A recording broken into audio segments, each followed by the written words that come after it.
Yes, my friends, welcome back again as I continue the conversation around the civil war at the football club. And this time, I want to give my opinions on our recruitment strategy and model over the past 2.5 seasons now, because we've spent over 1 billion on investing in players. We've recruited 40 players in total. Of course, we funded those moves with sales from the academy, plus other first team stars who aren't part of the future vision.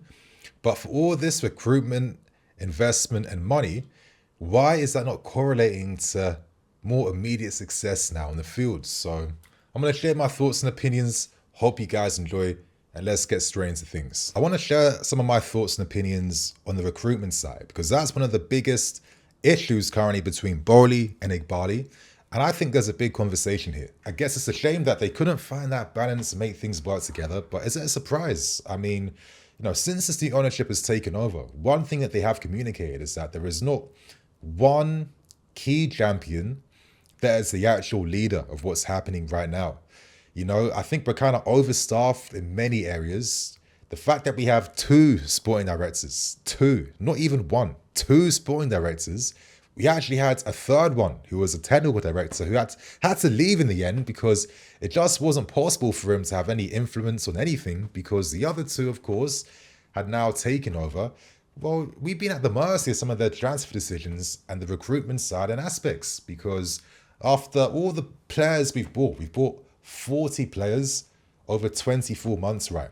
They've cost us nearly 1.2 billion. We've sold around 22 players on permanent moves. I'm only adding permanent moves for around like 426. I think around 207 million of that came from the sales of 9 Cobham grads for pure profit, as we know.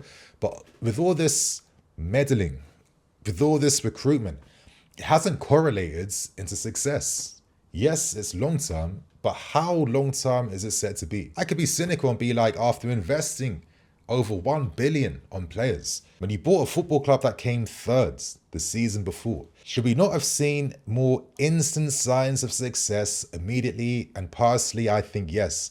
How many times as fans have we seen that one transfer from a club absolutely transform things overnight? Because football is not that complicated. It can work. You don't need to work on a tactical idea or plan for like 2-3 years before you start seeing success. Normally, it takes time if you're signing them really young and they just need more time to develop and improve the overall game. But after pumping in over 1 billion plus, it just feels like there should be a lot more signs of success right now. I think that's the fairest thing to say.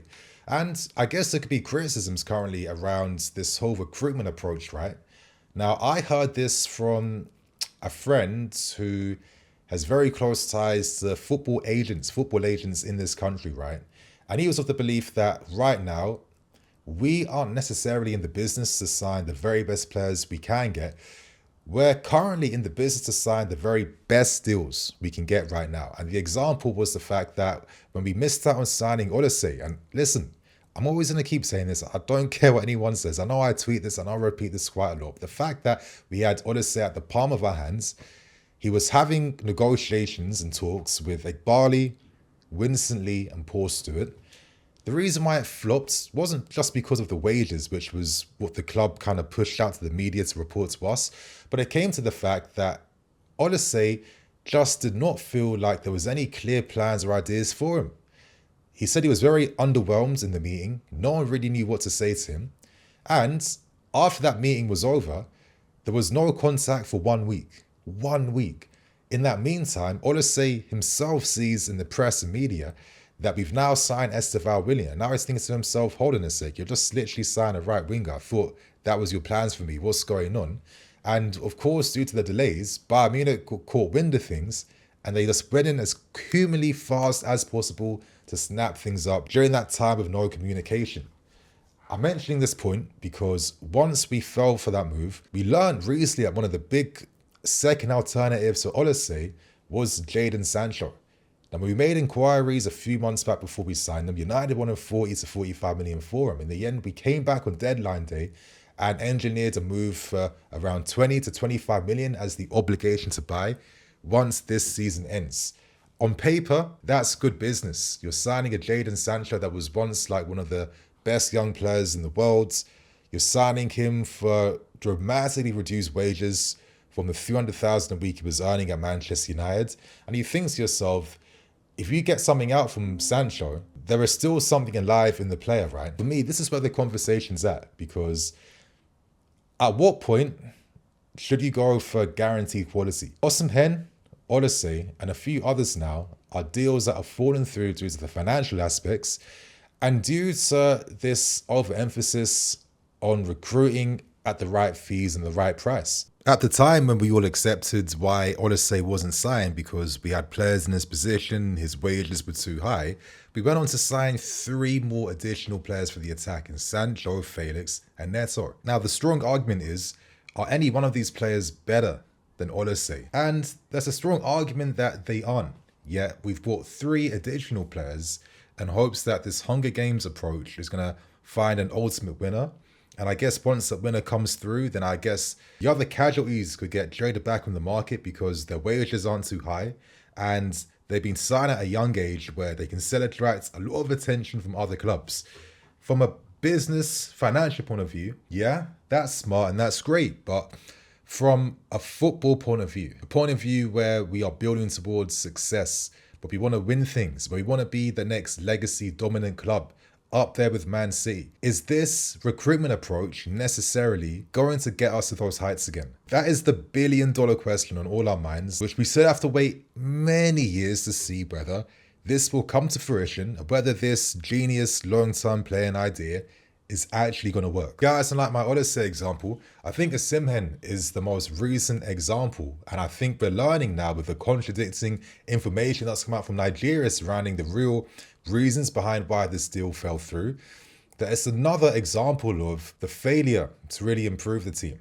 Now, I'm not here to argue whether we should sign Osimhen over Nico Jackson, as that could hurt Nico's development. That's a different conversation. The conversation is the club clearly have been looking to sign a striker for a while to really lead the team and take us to a new level. Irrespective of the contradicting information surrounding the club's belief in Nicolas Jackson, we wouldn't have made those attempts for Osimhen before the window closed for no reason, right?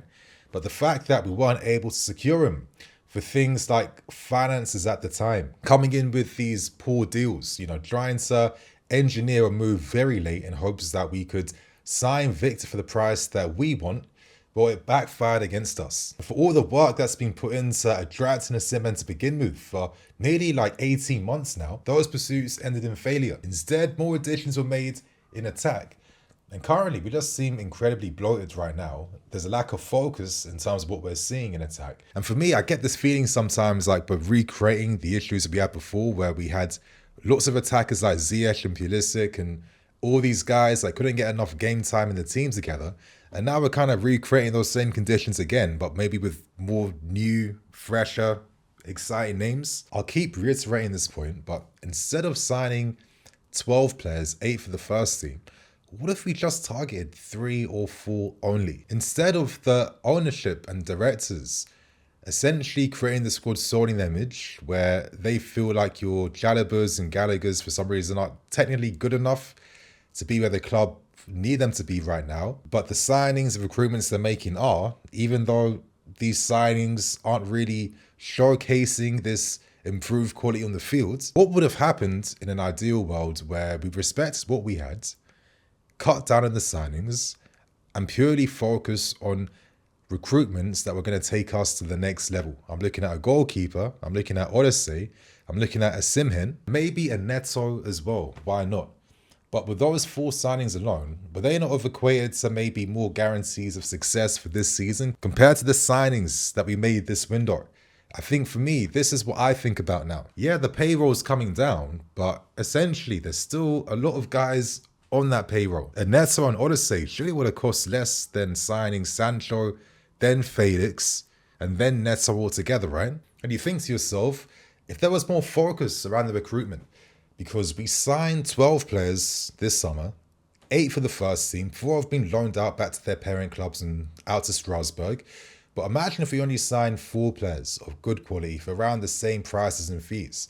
It does seem like we could have financially afforded to pay the contracts that Odyssey wanted, as he only wanted 220k a week. We could have afforded to sign Osimhen for the money he wanted, and we might be in a better situation compared to just spreading our bets across multiple players. Because after failing to sign Odyssey, we then signed Neto, then signed Sancho, then signed Joao Felix. And they're signed alongside two young guys who are coming next summer in Pires and Esteval Willian. And they join existing players in Palmer, Nkunku, Nico, Mudryk, Madueke. Currently, it looks like a case of quantity over quality, buying 4 more young players, 5 more attacking players, etc., etc. It does look like there actually was a budget that could have allowed us to sign the elite options in the window that boosts our chances of actually finding success in the league. And this is where there's also a dark side to this recruitment approach we're seeing right now, where it's quantity over quality. Because it's quite clear to me that one of the big issues that we've been facing in recent windows, the past 3 summer windows, is just the sheer amount of business that has to be conducted. I mean, I've read a report that Winsley and Stewart are doing around 16 hours a week during the summer. Yeah, it's crazy hours to commit to. And I think to myself, it's no surprise, is it? Because we have to buy this guy, and there's like 10 of them coming in the club. We have to sell like 20 players.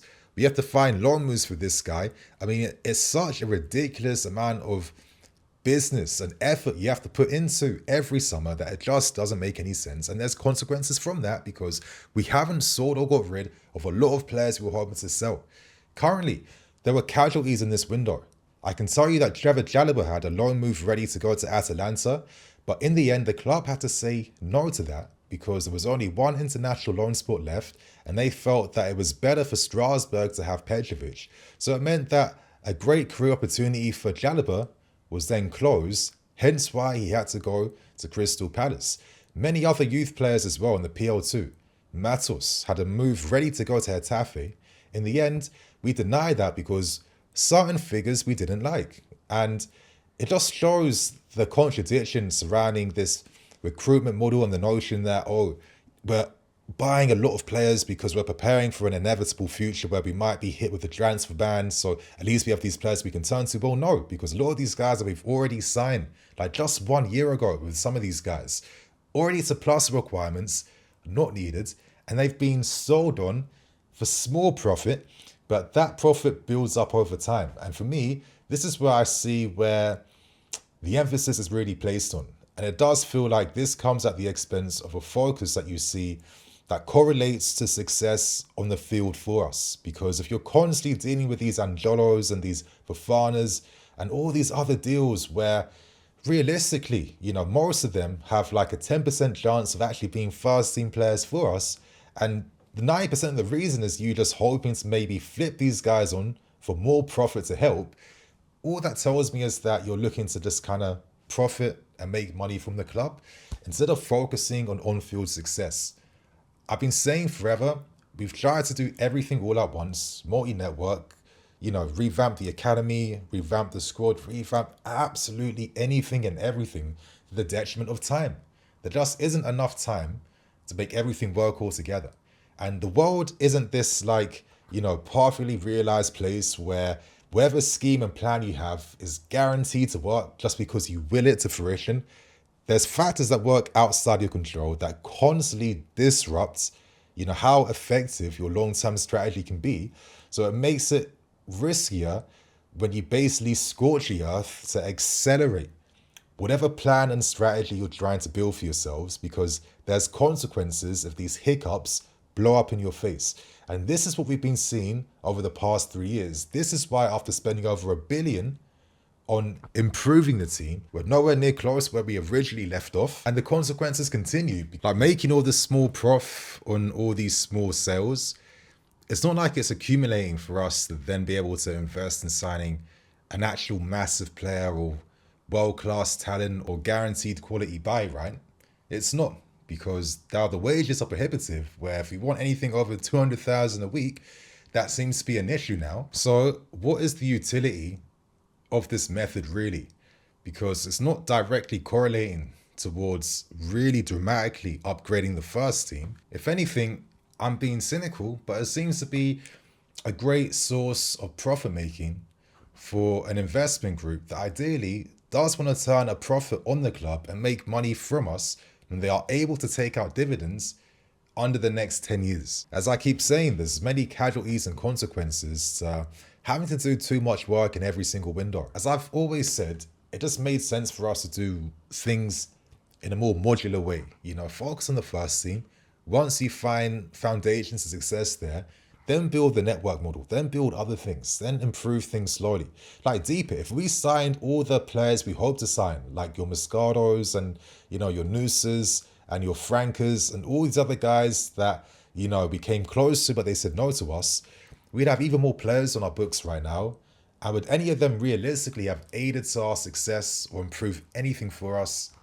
Absolutely not. So time will tell whether this over-recruiting model will benefit us on the field, even though it does benefit us financially. So my friends, on that note, I'm going to wrap things up now, but there's some of my thoughts and opinions currently behind our recruitment strategy that we've seen now recently.